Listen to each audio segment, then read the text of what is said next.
कोमल होता है। कैसे कोमल होता है? मक्खन।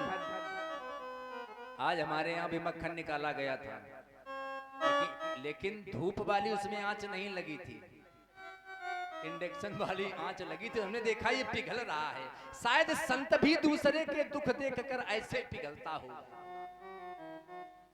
तभी तो उसे कहा गया नवनीत समाना। यही तो नवनीत है, नेनु, नवनीत नेनु।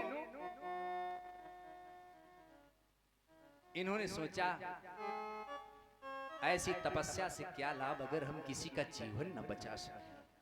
पहले संत थे, घर त्यागा, संत बन गए, श्री राम। लेकिन अब संता की कोटि में जा रहे हैं। संत वो होता है निज पथ पर चलता रहे, अधर्म न करे, दूसरे को दुख न दे, वो संत है। संता वो होता है जो अपने सुख की परवाह न करे, दूसरे के दुख को देखकर द्रवित हो जाए और प्रयास करे। कौन कौन संता है? तुलसी बाबा ने लिखा है, नारद बिकल। नारद जी ने जब जयंत को देखा विकल हो रहा है तो लाग दिया कोमल चितो संता। उधर अब मोहि भाव भरोस हनुमंता, अब बिनु हरि कृपा मिले नहीं संता। नारद जी और हनुमान जी दो लोग संता, लेकिन आज ये भी संता की कोटि में जा रहे हैं। इन्होंने देखा अरे ये बच्चा है, ये गर्भस्थ शिशु अभी बाहर आया है, इसको कितना दर्द हो रहा होगा। भरत जी गए, उठाकर बाहर ले आए।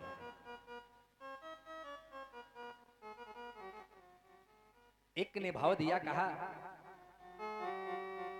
कि भरत जी को ऐसा नहीं करना चाहिए था।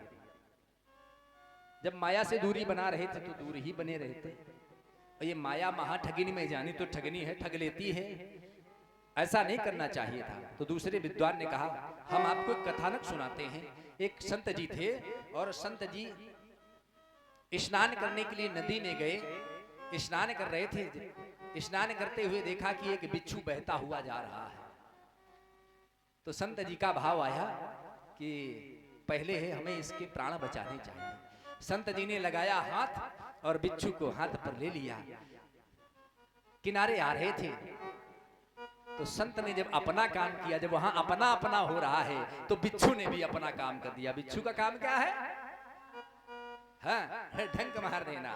बिच्छू ने भी अपना काम कर दिया। संत जी से पीड़ा सहन नहीं हुई, संत जी ने फिर उसे वैसे छिटक दिया, वह फिर जल में गिर गया, फिर बहने लगा। संत जी हाथ को सहलाते हुए जब कुछ दर्द कम हुआ फिर दौड़ कर गए उसको बचाने के लिए। यही पुनरावृत्ति करते हुए बाहर खड़ा विद्वान, उसने कहा महाराज ये क्या हो रहा है? ये आपको दुख दे रहा है, आप इसकी रक्षा क्यों करना चाहते हो? संत जी ने कहा संत का स्वभाव होता है दूसरे की रक्षा करना। मेरा स्वभाव है, मेरा धर्म है इसकी रक्षा करना। और महाराज इसका धर्म है, इसका कर्म है कि दंश मारना, कष्ट पहुंचाना। हो सकता है इसी भाव से भरत जी ने उस हिरण के शिशु को अपने पास रखा। अभी माया क्या है? मक्खी है।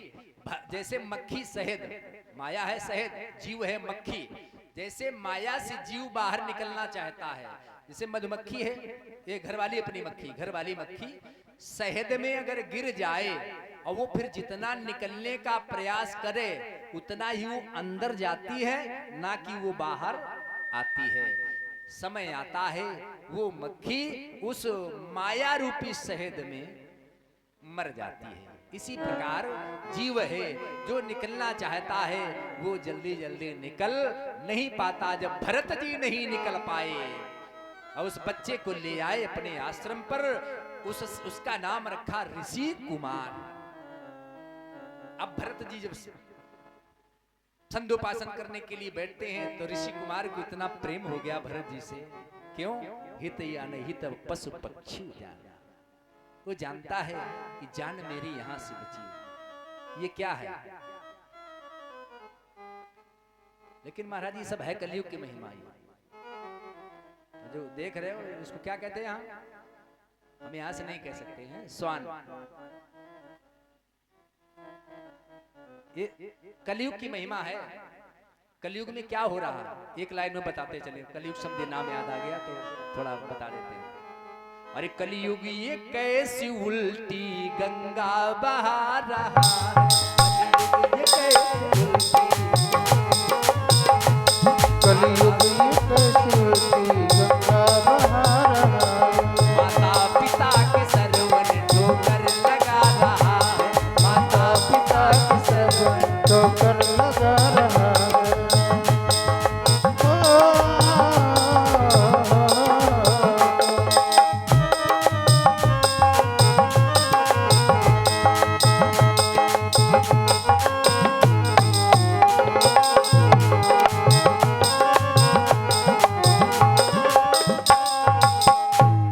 पहले था एक रावण तब ये कही थी सीता।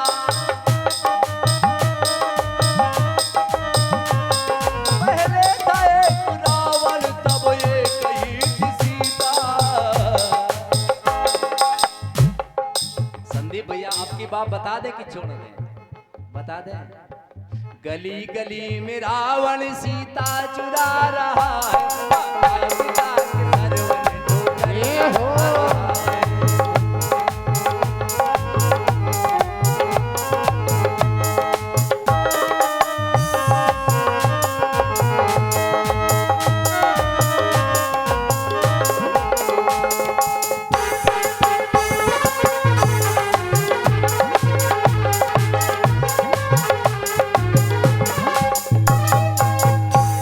गरीब का वो बच्चा रोटी को तरसता है। गरीब का वो बच्चा,